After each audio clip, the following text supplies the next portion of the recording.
Hey, welcome to the Community Podcast. I'm Chase Johnson Lynch, and I usually interview someone who is of interest to me within the community and have a story to tell.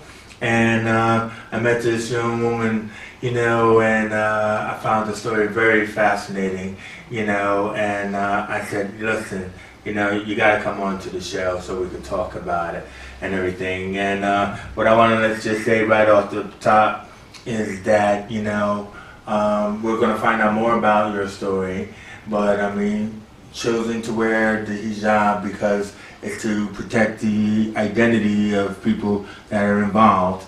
That's the kind of nature of the story, which hopefully we can all tune in and find interesting, because the courage that this woman in this story goes through is phenomenal. All right, so the story that Asma has brought to us is The Shifting Sands of Time, and it's about a woman's journey of hardship, of love, hardship, and freedom, and over 21 years in Saudi Arabia.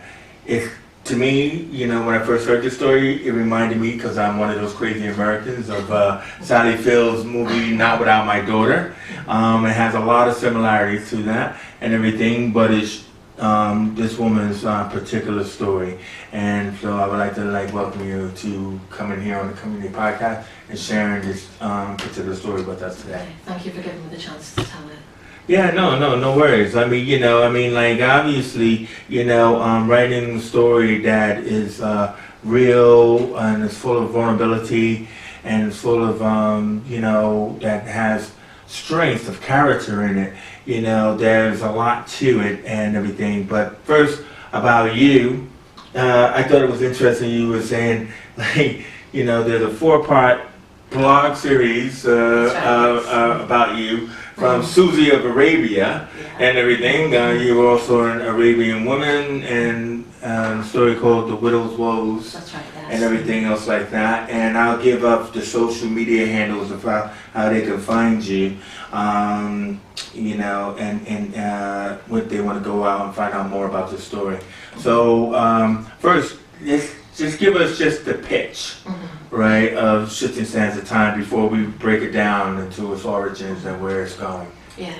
So basically all it is just I'm just an ordinary girl, and obviously met somebody, you fall in love, what we all plan to do in our lives. But the person I fell in love with was from a different country, different culture.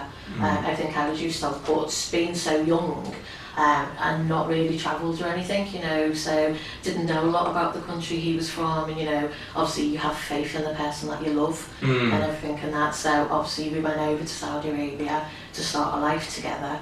Unfortunately, as happy as it was, he ended up dying. He was only 36, very unexpected. And it's really about what happened after that, how it impacted on my life, on my children's lives, and people that knew me, my family.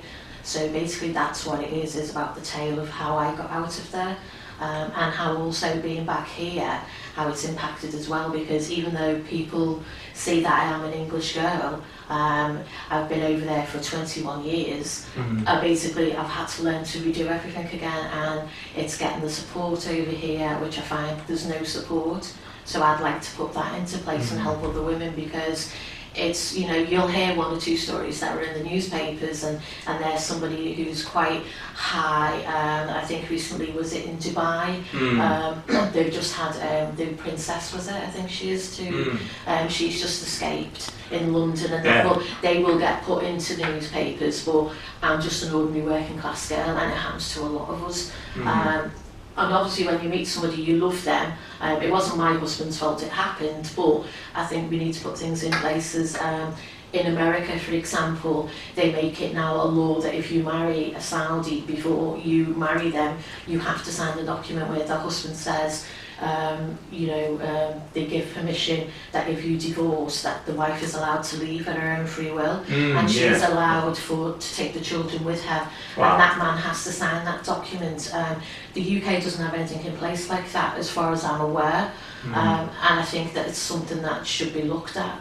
You know what I mean? So Oh no, no, like it's interesting because that's kind of like what happened to you. I think also too is that in today's time where we have all of these trafficking stories and like people being abducted and everything, this is not an abduction story. This is actually a love story. Yeah.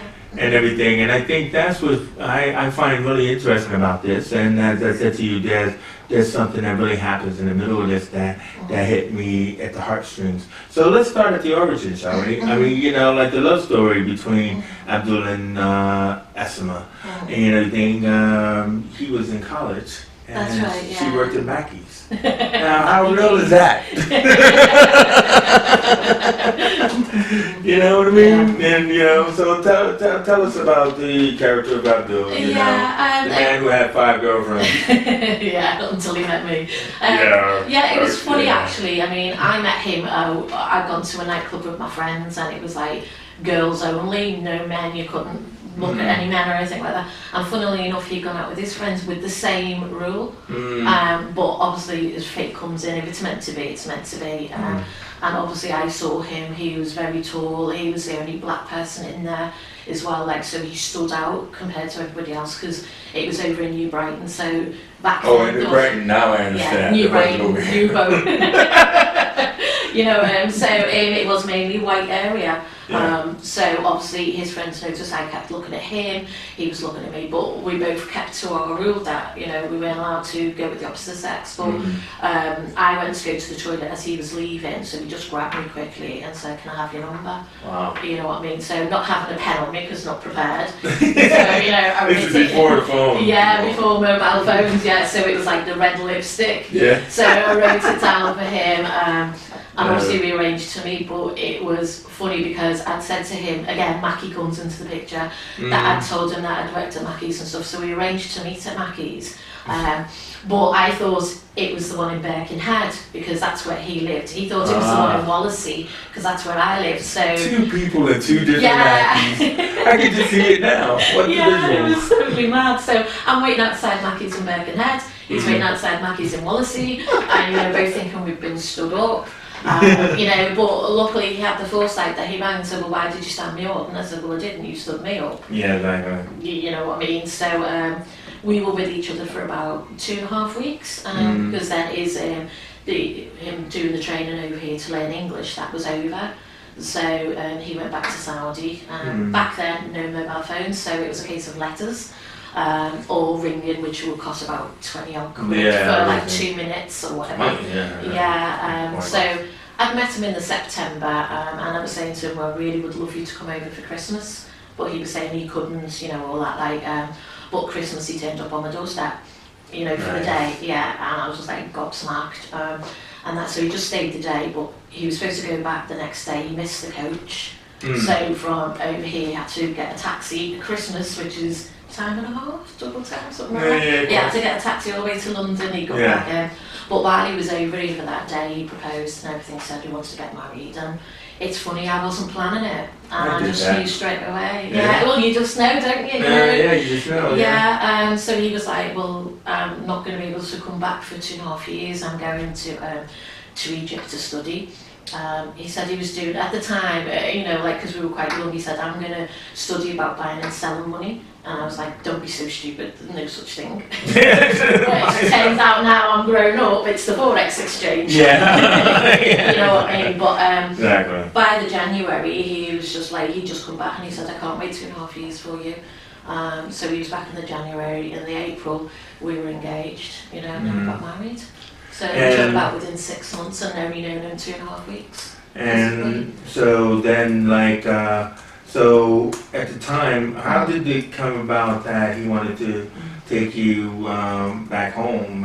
Because now you've had Faris and everything else like that, so how did it come about that he wanted to take you home, and what was your first initial thoughts? Well, again, I think a lot of it's to do with education stuff. I'd never travelled outside the UK. New Brighton, Yeah, from New Brighton. Well, actually, I'm from Liverpool, so. Oh, right, you know what I'm saying? I suppose you go. I'm going to be calling me a woolly if you say I'm from over that side. Yeah. So, we bought a house. Obviously, we just had Faris and stuff like that, so everything was according to plan. But then obviously with the government they put all the interest rates up. We couldn't afford our house anymore, so he was like, well, shall we go to Saudi for 5 years? And me being me, I'm just like, yeah, okay, cool. Yeah, go to Saudi, make money, sure. Yeah, knew nothing about it, you know what I mean? Right. And I think that's one of the biggest things is not knowing. You really do need to look into if you're going abroad about that country. Yeah, well, because, it's like, are you coming back, really? But so you went, and you got off the plane, and you were met by the family. That's right, yeah. And the tone changed? Well, I wouldn't say it's so much changed on there because obviously they were happy. Yeah, they were happy to see obviously their son. They were happy to see Faris, their grandchild. Male grandchild. Yeah, yes, exactly. They didn't know me, so they couldn't really make. But they made the effort of coming. It must have been a 40-minute drive to get to the airport and stuff. But for me, that's when my eyes opened because I was in a world I didn't understand. I mean, I'm in this modern airport, but people were dressed in all different clothes, different colours. Nobody spoke English, so there was a myriad of different languages. Arabic's quite a harsh language, and it's quite loud. So to me, at that age, it sounded like people were shouting, and I was just like, I just didn't know what to expect. And then obviously, and it was all the uniformity, wasn't it? All the women. Yeah, that's what I mean. All the women had to wear all the women were in black. I mean, I wasn't because no. Well, I had on a rain mac. Oh, really? Was that because someone covered you? Didn't they? That's what I mean. Saudi Arabia, when it doesn't rain, I had a rain mac on, and I just had a scarf over my head. But that was just because I didn't have the clothes. Obviously, you couldn't get them in England back then, and that. So I had to take Faris to the toilet to get his nappy changed, and that was a shock to the system because there was just holes in the floor back then, and it stunk. There was urine everywhere, and I just like, well, what have I let myself in for? You know what I mean? So then I felt like that when I came to England. Cheeky. No, I know what I'm saying. But then it was just like getting in the car with them. You know what I mean? They couldn't speak to me. Because I think you described it as like you were you had people on both sides. Yeah, exactly. So they're not speaking to you, but then it's like the Gestapo. Did I do something wrong here? Well, not just that. They had playing on because they were from Mecca, which is the holy city. They basically had on the Quran constantly. When I used to listen to pop music, so that was sounding very harsh to me because I'd never heard that before. So that was blaring out, and I could hear because the Arabic to me sounded quite like they were arguing. But they weren't, but to my ears it sounded like they were shouting. And then I'm sitting at the back with Mum and obviously with Faris. It was just scary, and I was looking out the windows and I was thinking, oh my God, I could see these deserts and stuff like that. And because I hadn't changed Faris's nappy in the airport because it was disgusting. The father, my father-in-law, he owned properties and that's what he did for a living. So they dropped me off at a building that I used to own and stuff like that. And went in there was cockroaches everywhere and stuff like that. It was a workers' building for Pakistanis and that. And they just you can change them there, but not at the house. And again I was like, I can't change them here, so I had to poor Faris had to wait till we got to Mecca, which was about a 40-minute drive, but it was, and that's what opened my eyes. He still smells. But seeing things like cockroaches, which I wasn't used to seeing. The harsh language. You need to go to New York City. Yeah. So obviously, the goal was to go to Saudi to make money. Yes. And this was probably discovering that Abdul has family that has money. Yeah. Because you said pretty much life had changed. Yes. Where you were living the life of Raleigh or the Beverly Hillbillies, however you look at it. I don't want to say billions, but I'll just say you had a lot of money. Yeah, but that was more through Abdul. No, obviously, but that's what I meant. That's the life you've entered. Yeah. Eventually, as I say, we became millionaires and everything. I was living in a compound with rich princes and princesses. Very well-known international families were living there. Yeah, Bin Laden's. You're bad. I'm not lying. But yeah, so it was fantastic, and it was while he was alive. It was. Yeah. I was a spoiled princess, I've got to say. No, obviously, You yeah, know that's what I mean. Because yeah. because that's the point. Is that so? You had a daughter now, Jenna, Yeah. and everything. Life was good, Yeah. and then you discovered or after discovered that you had stage 5 cancer. That's right. Yeah. So it was too late. Yeah. And stuff, and this is what I tried to say was like the point for me when you told me this part of the story or it's in the book is that before he had died, you know, before he went to the hospital and everything, he had asked you to leave. That's right, yes. So, and obviously you refused. Tell us about that. Yeah, well, it was just basically, he'd said that he wanted us to leave, me to take the kids home and stuff like that, but I was like, well, how can I? I'm not going to leave you to die here. I think what made it really bad as well is like, because Faris, a lot of his friends lived in the compound, so one of his friends' dads had just passed away of cancer, and he was married to a Swiss lady, but he was a prince or whatever, so he wouldn't let her leave. And then another friend of Faris's as well, his dad just died of cancer, and it was his wife who was Turkish. She actually contacted me. She said, look, I've just heard about Abdul. I'm telling you, it's best to get all the properties put in your name, get bank accounts and everything. And you're like, what are you talking about? Yeah, exactly. Cool. Yeah, because, obviously, I was quite naive, I would say, because I'd be going to what I'm going to do without you, and he'd be like, I'm going to beat this, don't worry, I'm not going to die. And obviously you cling on to any little bit of hope that you can, that you're not going to lose your partner. But then that lady, she went to a gym, she slipped on the running machine, and they found she had cancer and she died as well. So while we're going through this battle of Abdul having cancer and trying to protect the kids, Faris has got all his friends whose dads are dying of cancer as well, and he's going through that. And at the time, obviously, I never realised that, and I'm trying to protect my son and, say that's going to get better, don't worry about it and stuff like that. That is one of the biggest regrets. But obviously, when you live at a time like that, you don't have your head screwed on properly to be able to think and stuff like that. So, and so when you said he lasted for another 4 days? He had the cancer for a year, but basically what had happened, after a while he was like bleeding a lot, and I was going, you need to go back to the hospital, and he was going, no, I don't want to. His mum was trying to take over everything, trying to go to the bathroom with him, and he was saying, no, I'm a man, leave me alone, I can do this. So I was like, look, you need to go to the hospital. So when he went there, they were like, you need to stay in. So then they said, he's not really going to have much time or whatever. So he told me to go and get a letter that states that I could actually leave with the children. Right, because as a woman, you need a mahram, that's the man who's in charge of you, to give you permission to leave.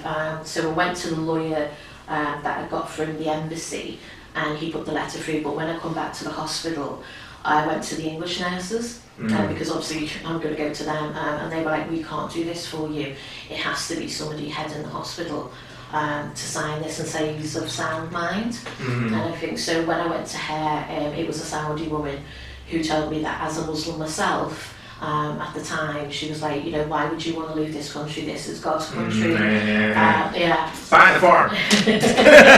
Exactly. So I basically told her, when you ask him, only speaking English, he doesn't want his family to know, because his family were all in the hospital.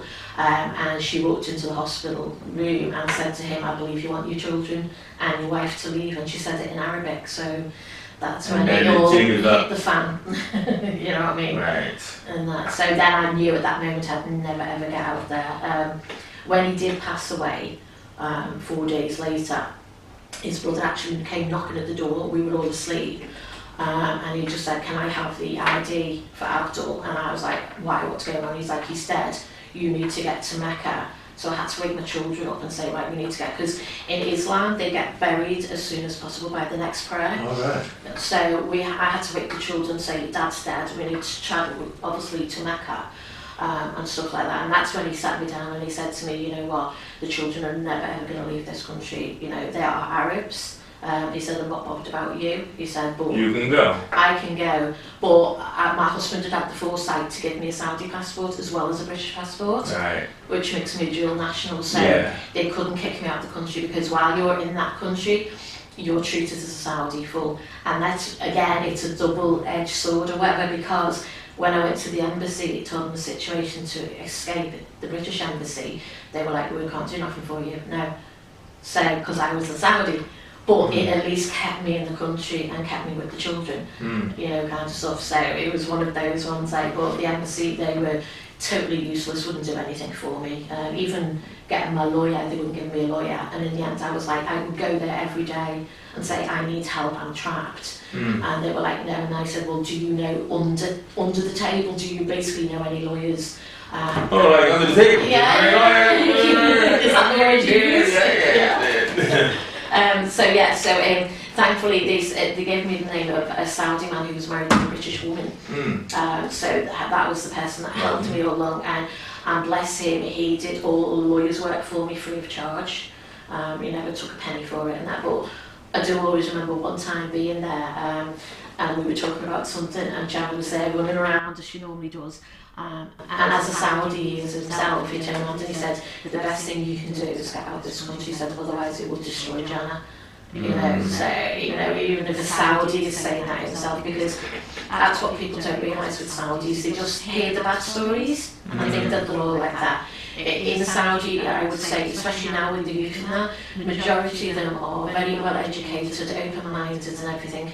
It's the ones that do not travel, it's the ones that don't go out the country, they are the ones who are backwards, they believe more in their cultural things, it's nothing to do with this. Oh, they're the ones that are in crystal. Yeah. So everything is as it is, and it's all fine. But I mean, when I did escape, I mean, there was one very prominent Saudi gentleman who helped me escape. Even when I came over, he helped support me.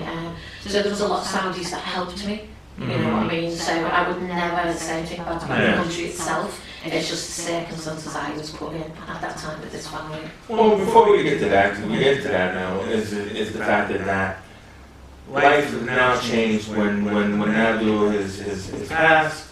You know, they say you can go, but you want to stay with your children. But they start to take your possessions, so it's no longer the millionaire life of Raleigh anymore, and everything else like that, and you find yourself, well, I gotta work.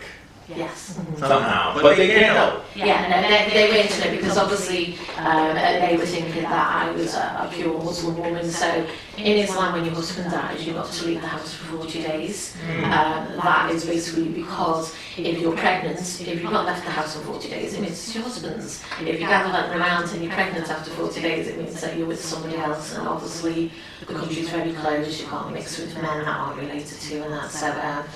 So yeah, basically, I did go down there for his funeral, but they were going, oh, don't commit suicide, and I'm like, I'm not going to commit suicide, you know what I mean? They couldn't understand how I felt. I'd gone down there wearing black, because obviously that's what we as Westerners, we wear black clothes, but the woman's supposed to wear white, so they were screaming at me. Really? They were screaming at me saying I was disrespectful.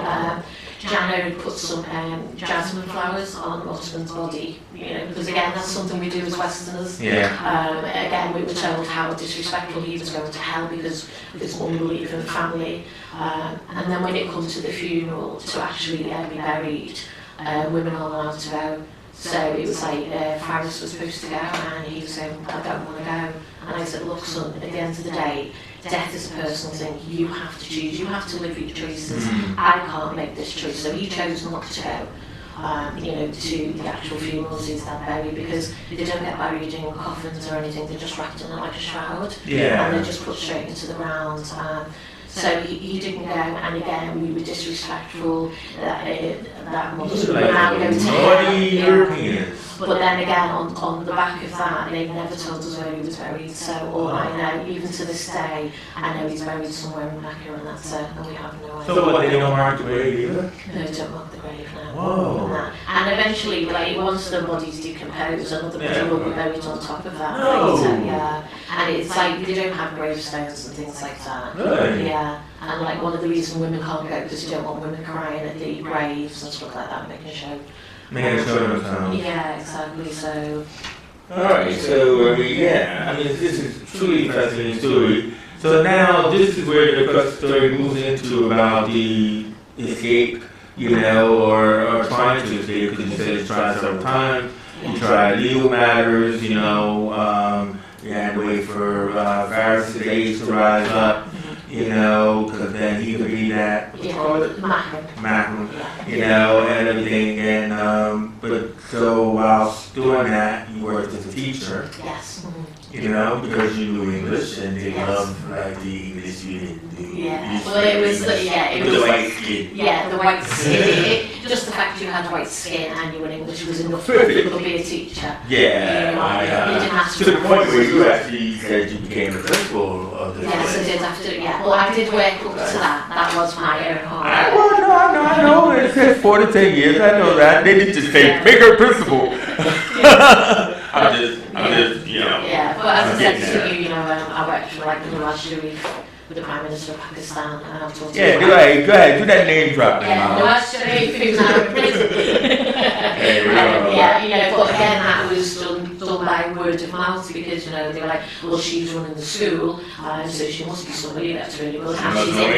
She's a native. They wanted the native speakers more than anything, you know, to teach them. Even though, funnily enough, the school I ran at the time, it was run on American curriculum, but they wanted British, which we all know British and American are totally different. So I did spend the years as a principal changing it to be a typical British school. Yeah. Because it's totally different. Right. Well, you know, I mean, not just only because of time, but I want to get to you on the book. And also, I just realized I don't want to spoil you anything about how you got out. Yeah. Why did you get the book? That's a good point, yes. Thank you, right? I make good points and whenever I stick with the children or not? Well, I don't know. But I just thought a little side note, once I had time, was about what you're doing now as far as writing the book. You know, like, we all, I mean, I'm a writer, there are writers in all of us, you know, but, you know, obviously this is a fantastic, you know, tale and journey and stuff like that. But, you know, how are you going to get it out there? You know, like you're just a regular person and stuff. And you met someone, we won't say where, you met someone who said, hey, you know, I want to help you, you know, get this book out because it's really powerful and stuff. So tell us a little bit about, like, the negative, like, what can happen, like, what happened in that situation? Well, with that one, I mean, obviously I was probably quite blind about it because he was sort of saying it's such a good story. He was an agent. And he asked you, and he did work on my behalf for me and stuff like. But he was saying how we could maybe make it into a mini series, or we could actually make it into a movie. He did get up to Hollywood. It was rejected, but it was at least pitched to a director. But he wanted that you pitch, he pitched for you. Well, which is what you shouldn't do. Yes, exactly, yeah. And then, you know, basically I had him for 3 years, and we signed contracts and that, which contracts, please look at them and double look at them and triple look at them. So I looked at them, and they seemed fine, and they were, but when the contracts ran out after 3 years, and we went to redo them on the back of being offered a publishing contract. He showed me the contract, and I stupidly pointed out he'd spelled my name wrong. So I said to him, you spelled my name wrong, if we need to do anything with this, it will not be legal. So but it also was one of those contracts that it came down to the sum of 1p. Yeah, well, the original wasn't. The original was that we would get 50-50 on it in that way. But so we were actually at the Mayfair Hotel in London. So he was basically, I'll fax it over to my secretary, get it to him, and didn't bring it back. So I'd read the first one with the name spelled wrong. So when the second one come through, I didn't read it. Read your contracts, please. Yes. And that's when he did change it to, for the sum of £1, he gets everything. Wow. Yes. Thankfully, you had a good lawyer. We won't name his name. Yes, but a well-known Liverpool lawyer. All right. Listen, we're running down to the end there. I mean, you know, but I will say that right now, where you are at the state now, you've been releasing, you know, pages and chapters on the blog. Yes. Is that blog on WordPress, you said? It is, yes. So it's on shiftingsandsofTime.wordpress.com. you also have a Facebook page, That's Shift right, and Stand the Time, right? Exactly, yes. And which I'm on and everything like that. And so like people have been able to read the book, but they like myself are like, when's the book coming out? I need tangible media. Yes. I can't read it like this. And and I actually suggested to you about self-publishing Yes. because I just actually self-published my book. What is the book called? I don't do that. No, you're not doing that. And then she was gone by at least a sleepers. But I said I'll talk to you about it. But the reason why you came on also was just to let people know a bit about you, a bit about the book, but also if you can support, this woman, you can find her on these things. Only reason the identity thing, it's not like to publicly put your identity out, but if people know you, they know who you are, of course, and everything else like that, because they might be still looking for her. You never know, man. It's like there is some little internet camp. Conduct. Wait a minute, I know her. Yeah, like I said, self-publishing is not an expensive one. Things they do a lot of personal agenting for you. I think that this book is fantastic. It's a story that I've heard about for a couple of years now, and it needs to be out there. I mean, there's so many things out, on Amazon and Barnes & Noble, including me. So, I mean, why not? In that fashion is, if you could support this woman, you should. You can contact her at these different social platforms. Shift and Stand the Time, as well as Facebook. Also, she'll put this link out and everything, and then share it everywhere where they can find her and stuff. And last thing is, you want to put together a charity. It's not set up yet, but you want to say something or do something for women. Go. Yeah, it's 5 just seconds. okay. No, it's just mainly when I've come back, the struggles I've faced. I can't see therapists over here because they don't understand the situation. I am basically like a refugee, but I'm English, so I can't go to the refugees therapies. So I'm looking for, it's like we're taught in two worlds, and like a help group for other women. There is a lot of women out there that are caught, and when you come back, I was away 21 years, you don't know your own country, but people see you as a British woman, but you don't have to do anything anymore. So there's a lot of support that they need, especially for their children as well. So that's what the aim is, do the book, and hopefully either therapy groups or the sort of charity to help these people, because I came back with nothing, to be able to help these people start their lives again. You know what I mean? Because when you come back, you think it's the light at the end of the tunnel. It's not. You've got another journey that you've got to go on by starting your life again. No. That's it, really. Well, once again, I'd like to thank you for coming in here on Condor Online and sharing your story, sharing the book, and a personal journey about the backstory of the book. I'm Chief Johnson Lynch, and this is, my friend. Whatever name you're going to use. And thank you for joining us here on the Community Podcast.